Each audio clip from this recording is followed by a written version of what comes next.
You are listening to a True North Eager Beaver Media Podcast.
The True North Eager Beaver podcasts are proudly brought to you by our founding sponsors, the Miss V Mysteries from Corvid Moon Publishing, your source for science fiction, fantasy, and cozy mysteries featuring a broad diversity of characters.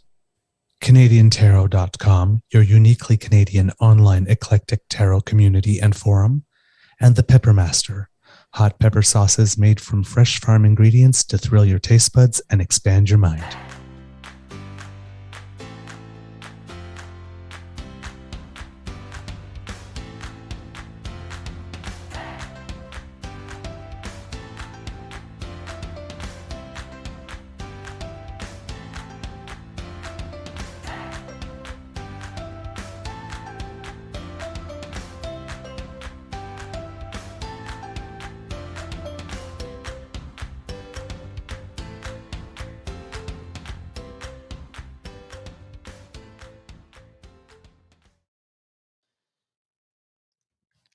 Well, good morning.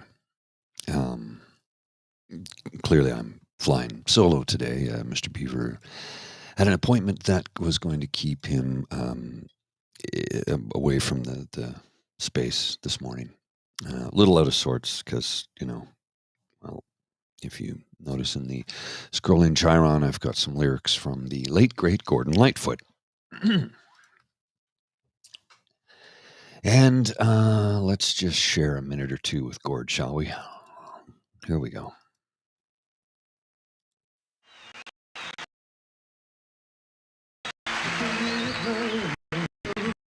What a tale my thoughts could tell, just like an old-time movie about a ghost from a wishing well, in a castle dark or a fortress strong, with chains upon my feet. Oh man, that guy could write a song. So, let's get to it, shall we? We got some news. Hang on, let me fix my camera here. I forgot to turn off the tracking mode. Didn't necessarily want that. There we go. That's a little better. I look like hell because I barely slept. That's what happens sometimes. You see, I went to bed at my regular hour, but tossed and turned. Woke up at 2 a.m, yelling from the bizarre, vivid dream that I was having. And I was trying to ring a bell, and I was yelling at somebody because I had to scare away a ghost. I'm not going to get into it. It's too bizarre. And it was one of those, it took me a few minutes to realize, again, it didn't happen. So, yeah, I look like hell. That's okay. I'll get through the day. Hope you folks are well. It's a cold, miserable, rainy, gray let's try that again.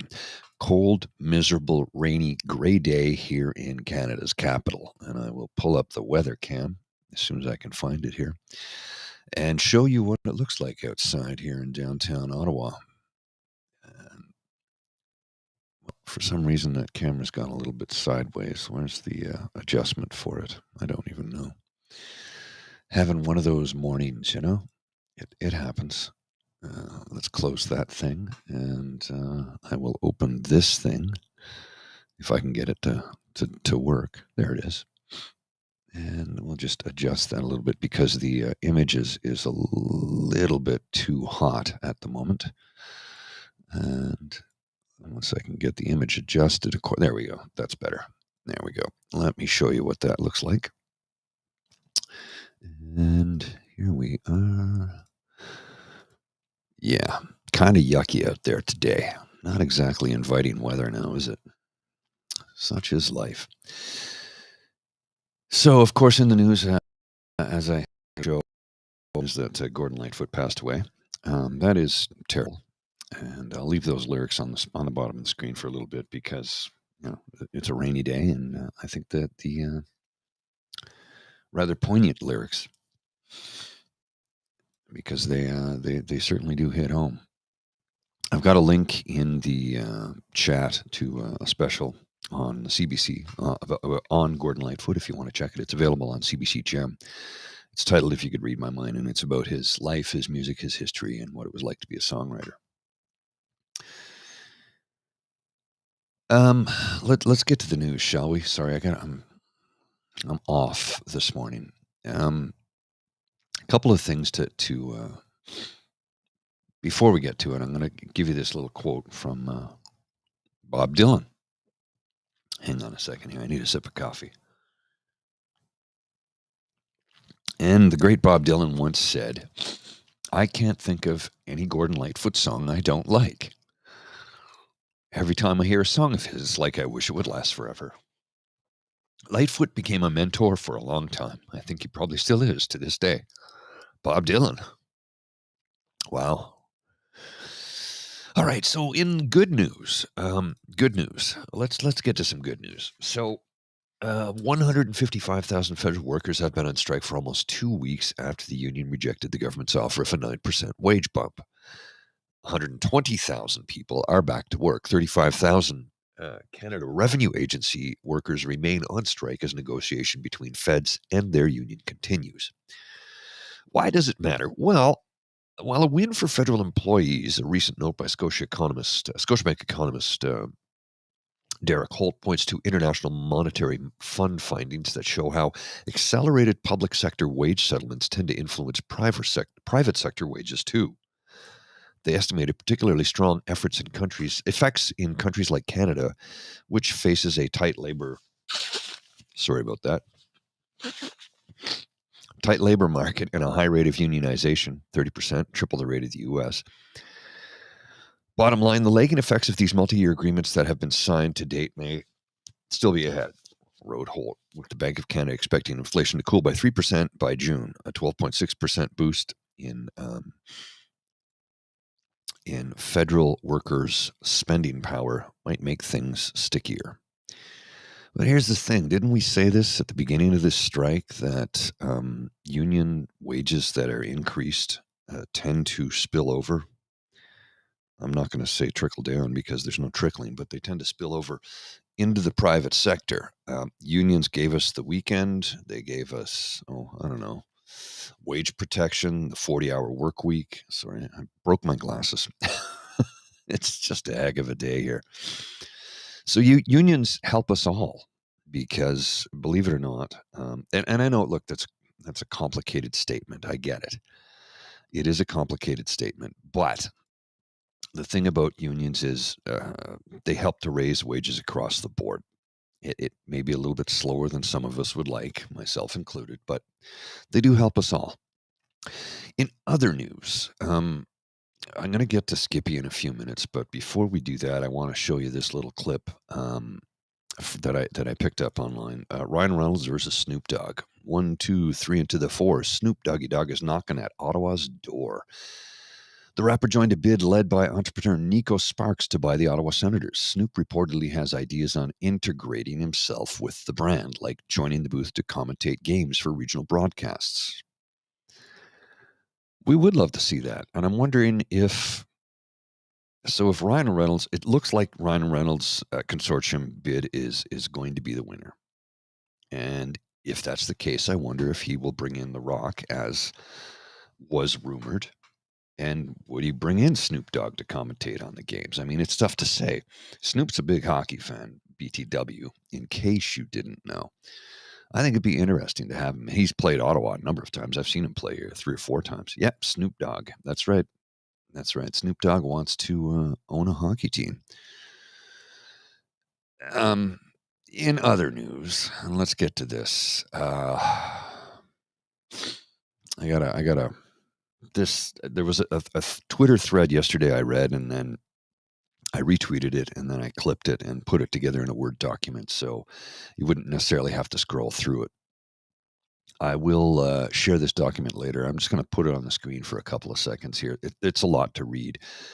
But there are whispers on Twitter that Kryly Kalinin, expelled Russian diplomat accused of being a Russian operative, is Pierre Poilievre's handler. Press Progress article from 2022 makes this a chilling prospect if true. Excerpts in the thread. 2018, Kalinin, along with 3 other Russian diplomats, were expelled from Canada in 2022. Expelled from Canada. In 2022, Press Progress reported that leaked emails show that Russian officials sought help of Ontario PC insiders in an effort to flow Russian money into Ontario amid U.S. sanctions. Pardon me. According to the article, the back-channel communications involved Russian government officials, expelled diplomats, Russian corporate entities sanctioned by the United States, as well as Ontario PC insiders linked to wealthy Ontario developers. Guess the name of the developers. One of the insiders is Frank Cleese, who served as a top advisor and campaign surrogate during Ford's 2018 leadership bid. Ford has personally described Cleese as a legendary PC party stalwart and a good friend. Cleese has confirmed his role in this. Cleese recalled an email he received from a backroom conservative operative named David Wallace. We know David. We've met David. On the show, that is. Advising him that he was in a position to arrange an appointment for Doug with Mr. Putin. The emails show Cleese was actually forwarded a back-channel message in September 2018 from Kryly Mikhailov, the Russian Consul General of Toronto, seeking advice on how to set up a phone call with Premier Doug Ford. Cleese is currently set up as a corporate lobbyist representing clients such as entities owned by Vaughan developer Jim DeGasperis and Geranium Corporation's Boaz Feiner. The email received by Cleese followed 3 months of back-channel communications between Wallace and Kryly Kalinin, an official at the Russian embassy in Ottawa who had been expelled from Canada a few months earlier. I'm back in Moscow. I was expelled by the Canadian government in April. Said I represented a threat to your country's national security, Kalinin wrote Wallace in 2018. It was done in solidarity with the UK on the so-called Skripal case. The Skripal case he is referring to is the poisoning of former Russian military officer and British double agent Sergei Skripal and his daughter. Despite this, Wallace was only too happy to keep open communication with Russians and paved a backdoor channel into Ford's office. Wallace replied to the request, I'd like to pass on your contact information to my dear friend William Moore. Wallace replied, William is working with Mr. Frank Cleese, chief advisor to the premier and architect of his political career. There is more to that story, and David Wallace backs all of it up. And if you do a little bit of searching on Twitter, you can find that thread where it effectively, the accusatory tone is that Poilievre's handler is Kryly Kalinin, which means he could theoretically be a Russian asset, which might explain why he does not wish to be briefed on matters of secrecy, because they would have to do he already has a secret clearance, otherwise he wouldn't be able to work on the Hill, period, right? But if he needs to get into the top secret stuff, which it seems he doesn't have because he's not seen the briefings, it would lend credence to the fact that he may very well be in Russians' pockets. There's rumors around his wife, too. Again, only rumors, and we like to report facts, not rumors. But this story seems to have some legs, so I thought we would address it. And there you have it. It's kind of strange what's going on. I don't know what it's going to lead to, but there you are. So, yeah, there is a Press Progress article about it. Was written in June of 2022. I don't have the asset available to me right now. Otherwise, I would put it in the chat. But it seems a little odd to me that this article, which points to the direction of Poilievre, or Poilievre, whatever he's calling himself this week, that he may very well be an asset of the Russian Federation. If that is the case, that is really disturbing. And it explains a lot. It explains a heck of a lot. There's a great comment from me. If all this is true, this is extremely bad. This means he's being used as a chaos agent, not running for PM in reality. Who will the Conservatives' choice after Pierre accomplishes the goal? Well, we do need to remember that you cannot run for prime minister in this country. We don't elect a prime minister, we elect a parliament. So his whole PM for Pierre, Pierre for PM is bullshit. It's not possible under our system to run for prime minister. It's not. We don't elect a prime minister. We never have. And it's important that everybody knows that. We elect parliament. We have 338 mini elections. The party with the most seats gets to form government at the behest and request of, at the permission of the Governor General, because the leader of the party that has the most seats is asked to form government. I'm a little mixed up this morning. I apologize.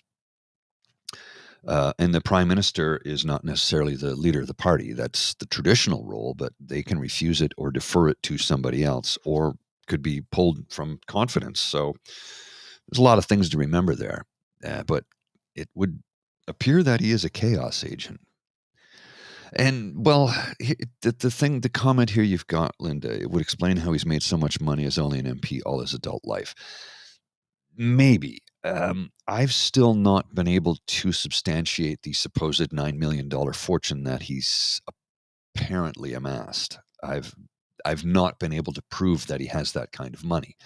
I've done a lot of looking and I've found some dubious reports, but I've not been able to substantiate it. So if anybody can, please. I don't want to say that he's worth $9 million, that everybody says he is, or more in some cases, I'm told, because I've not been able to prove that. I can't prove that he's a Russian asset, and I don't like to spread rumors. Well, that's not true. I do like to spread the one rumor that he's named after Pierre Trudeau, a rumor I started. But I'm not big into spreading rumors. We don't tell lies on this program. We're all about facts, and we want to get you the proper information. But this one has legs, like I said, and it leaves us with a very curious mindset. Is he a Russian asset? It's possible. We're going to need some more reporting on this, though. A little bit more digging. Now, David Wallace has some stuff on the Klondike Papers, and he has basically said he is a Russian asset. And it seems that every time David says something, people go, "That's insane." And give it a little bit of time, and it usually gets proved to be very true. So I would take what David Wallace is saying to be legitimate. I don't see it as being a fallacy or fictitious in any way. Maybe there's slight hyperbole in there, but I don't think so, because David has been proven time and time again to be an individual whose knowledge of what goes on in the current Reform Party, Conservative Party of Canada, it's the Reform Party. His knowledge is in-depth knowledge, and background knowledge and backroom deal knowledge is in-depth. And that's a good point, Gillian. Frank Klee's involvement also explains how developers are connected to foreign interests.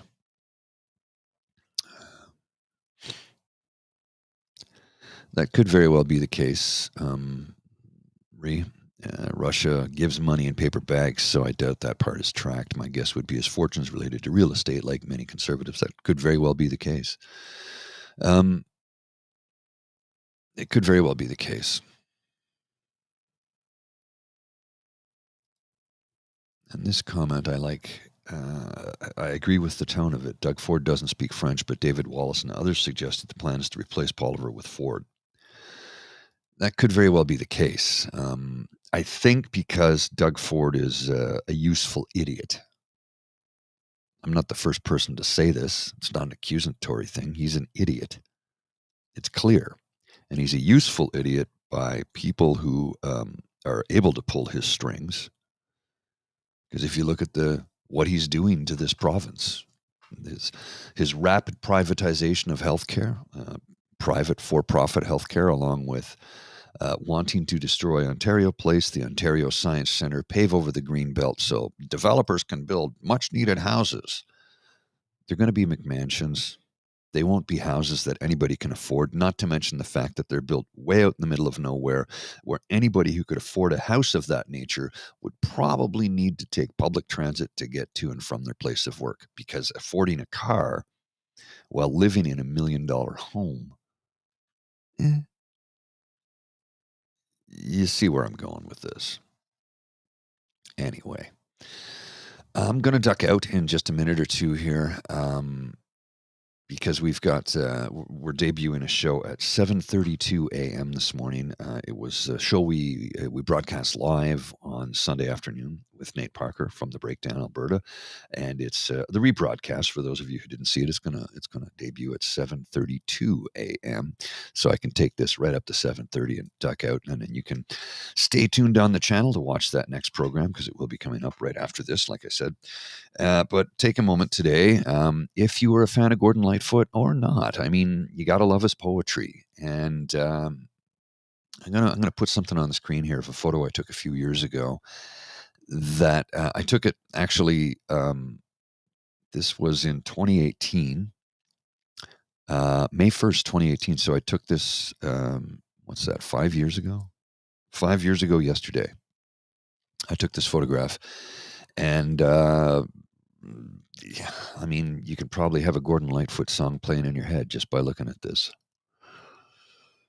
That's at Confederation Park, right next to the National Arts Centre. I was walking to work at the Ottawa Senate, at the Canadian Senate, the old former railway station here in downtown Ottawa. Rainy Day People's playing in my head, and If You Could Read My Mind at the same time.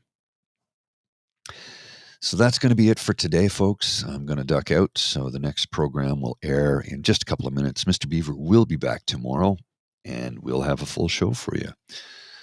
Until then, my friends, please remember to take care of yourselves, be kind to one another, and my words of wisdom, well, I'm just going to have it scrawling Chiron right now, because those of us who battle depression can certainly identify with the lyrics from Rainy Day People by the late, great Gordon Lightfoot. Thanks to our sponsors, the Mystery Mysteries from Corvid Moon Publishing, CanadianTarot.com, and the Peppermaster. You can always scan the QR code right there up on my your left, my right.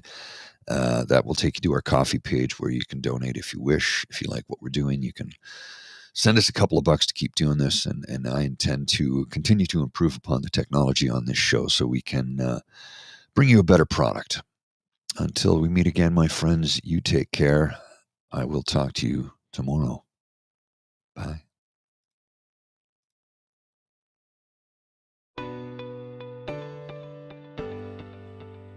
You are listening to a True North Eager Beaver Media Podcast. The True North Eager Beaver podcasts are proudly brought to you by our founding sponsors, the Miss V Mysteries from Corvid Moon Publishing, your source for science fiction, fantasy, and cozy mysteries featuring a broad diversity of characters. CanadianTarot.com, your uniquely Canadian online eclectic tarot community and forum. And the Peppermaster, hot pepper sauces made from fresh farm ingredients to thrill your taste buds and expand your mind.